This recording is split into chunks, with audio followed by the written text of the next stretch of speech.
tout le monde, ici Elisabeth Marcoux pour votre émission d'actualité locale et régionale.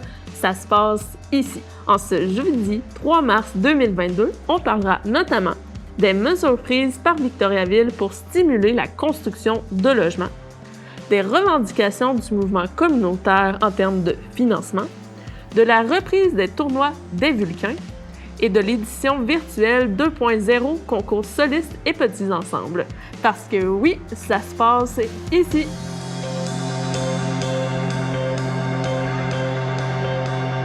La MRC d'Arthabasca travaille à améliorer et consolider l'attraction, l'intégration et la rétention des personnes immigrantes et a déposé en ce sens un plan d'action concerté 2022-2025. J'ai eu l'occasion de m'entretenir avec le préfet de la MRC, Christian Côté, qui nous en dit un peu plus sur ce plan porté par plusieurs instances. C'est un plan quand même assez ambitieux, d'au moins une trentaine d'actions, mais je vais les simplifier et en faire 4 catégories dans le but de l'expliquer pour que les gens comprennent mieux.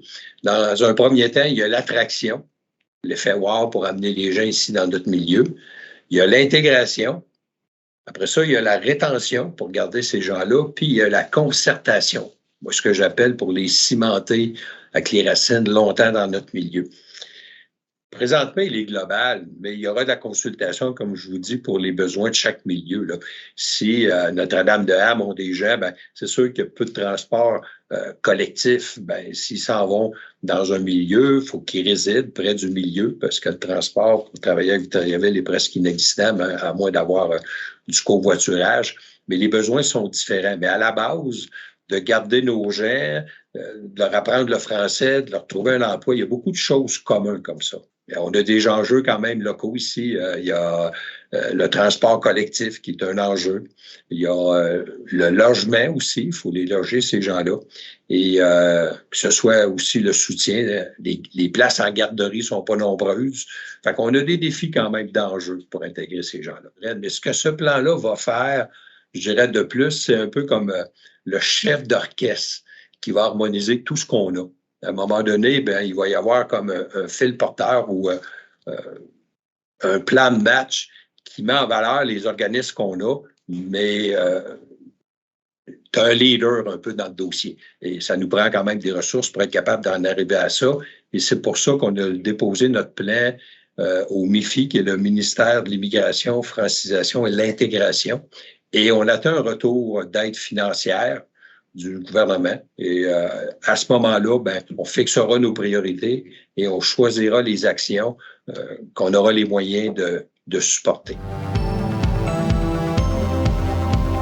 Le centre-ville de Victoriaville se voit dynamisé par le nouveau complexe Cara, situé à l'ancienne église sur Notre-Dame-Est.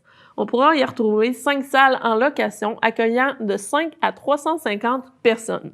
Celles-ci seront clés en main du décor au traiteur. En plus de ces salles, on retrouve 5 unités de logement locatif qui auront toutes un espace cuisine, sans oublier l'espace escalade déjà présente dans l'église depuis 2019. L'ensemble du projet est porté par la famille Carrière. Afin de répondre aux enjeux de logement, la ville de Victoriaville souhaite stimuler la construction de logements tant privés qu'abordables. Antoine Tardy, maire de Victoriaville, nous explique comment il souhaite stimuler le milieu de la construction. On l'écoute. Avec un taux d'inoccupation de 0,8, on est dans une situation critique. Puis là, rapidement, qu'est-ce qu'on peut faire? En densifiant certains secteurs, donc des projets qui étaient déjà en chantier ou en vue de se réaliser, qu'on permet un étage de plus, donc on pourrait permettre à ce moment-là plus de logements de se réaliser rapidement. Donc, c'est ce qu'on évalue à court terme. Puis pour les projets de logement social et abordable, il y a plein de programmes du gouvernement aussi là, qui sont déployés là, de semaine en semaine pour adresser la situation. Donc, nos équipes sont à pied d'œuvre aussi pour maximiser ces subventions-là puis voir s'il y a des projets qui pourraient se réaliser ici même à Victoriaville. En fait, il y a déjà une analyse qui a été faite sur l'ensemble du territoire, mais de façon prioritaire, l'objectif qu'on a, c'est de rentabiliser la densification près des services actuels. Donc, évidemment, que le centre-ville, la rue Notre-Dame, le boulevard Bois-Franc, c'est des secteurs qui sont à l'étude. Il y a différents mécanismes qui peuvent être mis en place. Évidemment qu'il y a la hauteur. Donc, actuellement, c'est par exemple 3 étages, 4 étages qui est permis. Est-ce qu'on pourrait permettre 5, 6 pour densifier davantage. Puis il y a aussi l'occupation au sol. Dépendamment des réglementations qu'on a, on peut utiliser un certain pourcentage d'un terrain. Là, est-ce qu'on pourrait permettre l'utilisation d'un plus grand pourcentage pour stimuler la construction, permettre plus de logements d'être construits? C'est tout ce qui est à l'étude actuellement. Puis un taux idéal serait 2 3 Puis pour pouvoir y arriver, il manque à peu près 500 logements sur le territoire. Donc, évidemment que des mises en chantier cet été là, vont être nécessaires pour adresser cette situation-là. En début de semaine, je me suis rendue au Parc des Forges pour voir ce qui arrivait des mini-maisons envoyées par Mike Ward à Victoriaville pour répondre aux besoins des personnes en situation d'itinérance. On écoute Antoine Tardy sur le sujet. L'objectif de l'implantation dans ce parc-là, c'était, entre autres, qu'il soit à proximité de tous les autres services et de la maison d'hébergement temporaire qu'on a déjà sur la rue Saint-Jean-Baptiste. Donc, jusqu'à présent, elles n'ont pas eu à être utilisées puisque la maison d'hébergement suffit à la demande. Par contre, aussitôt que la maison d'hébergement aura une demande plus grande que 8 lits, parce que c'est ce qu'on a là-bas, bien, les gens vont être amenés vers les mini-maisons. Puis je tiens à le dire, c'est une situation qui est très temporaire et imparfaite là, à plusieurs égards, mais ça règle un problème qu'on avait à court terme là, pour des gens qui étaient dehors au froid. Donc, on est bien content que le projet ait pu se concrétiser. Puis nos équipes continuent quand même de travailler à avoir des solutions plus pérennes dans le temps. Parlons maintenant de la campagne Engagez-vous pour le communautaire. Les organismes demandent une meilleure reconnaissance de leur rôle dans les communautés en termes financiers. Dans le centre du Québec et de la Mauricie, on parle d'un manque de 35 millions de dollars. Je me suis entretenue avec Diane Lefort du Centre d'entraide Contact de Warwick qui nous explique pourquoi un meilleur financement est nécessaire. Ils ont promis des millions au dernier budget. On les a pas reçus. On aimerait avoir pour nos missions globales des sous récurrents, qu'on n'ait pas toujours à aller par projet, puis toujours demander. On est toujours à bout de souffle, puis on a toujours la tête là dans nos budgets, mais on a tellement d'autres choses à gérer. Moi, je t'en manque de plus de 60 000 $ chaque année, juste pour me sortir la tête de l'eau, puis payer décemment mes employés. Ça, je pars aucun projet, puis on joue pas dans la quincaillerie de la bâtisse, à rien là. Je fais juste dire, on respire, puis je peux offrir un salaire minimum décent, et je suis pas concurrentielle avec le salaire des organismes du CIUS, etc. Là. Et ça représente que je fais 50 à 60 heures semaine, que je suis obligée d'aller suivre un cours en santé mentale, que je suis obligée de faire 20 métiers à la fois, qu'on est obligé de se fier sur plus de 110 bénévoles, qu'on est obligé de payer pas tout à fait adéquatement nos employés. C'est ça que ça fait. Ça fait que nos services sont toujours précaires parce que comme on marche avec des projets, quand l'argent du projet tombe, se termine, ben le gouvernement est heureux, il a investi 600 millions pour les autistes, pour l'aide alimentaire. Mais quand ça tombe, ça, le projet reste, on n'a plus l'argent. Fait que là, il faut faire de l'autofinancement. Là, il faut se démerder. Fait qu'on appelle ça de la soupe aux cailloux. Fait qu'on fait des belles choses avec peu, mais on aurait besoin d'arrêter de courir après ce financement-là. Moi, c'est la course avec mes bailleurs de fonds. Des fois, je me sens très quêteuse, quémandeuse. Puis je me dis, si j'ôterais ça de ma job, maudit que j'aurais du temps libre pour vraiment travailler de terrain. Une fin de semaine bien occupée qui attend les Vulcains qui ont repris leurs activités depuis peu. Caroline Marchand des Vulcains nous parle du retour au jeu des différentes équipes et celles qui ont commencé à se démarquer. On l'écoute. Tous les matchs de basket, de volleyball, les tournois de soccer, tout est en reprise là, dès aujourd'hui. Donc, la semaine prochaine, ça va être assez intense. On sera beaucoup à domicile. On va avoir beaucoup de matchs, mais ça va être le fun. On est là pour les jeunes. On veut qu'ils bougent. En hockey, ça va quand même bien. On avait eu une saison difficile en début d'année. Ensuite, ça s'est mis vraiment à bien aller au mois de novembre. Au mois de janvier, quand on a repris, ça allait bien. Fait que je pense que le hockey là, sont en bonne position pour pouvoir faire les séries. En basket filles, ça va super bien aussi. On est 3e dans la ligue pour l'instant. Les 4 premiers vont aux conférences Nord-Est, donc on est vraiment optimiste. Fait que on reprend les matchs, on est vraiment contents.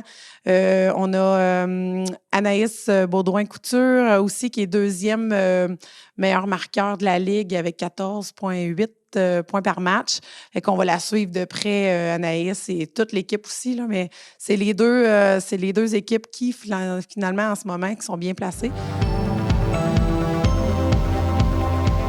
La toute nouvelle exposition « Tout ce qu'on peut porter » prenait place le samedi 26 février dernier au Centre d'art Jacques et Michel Auger.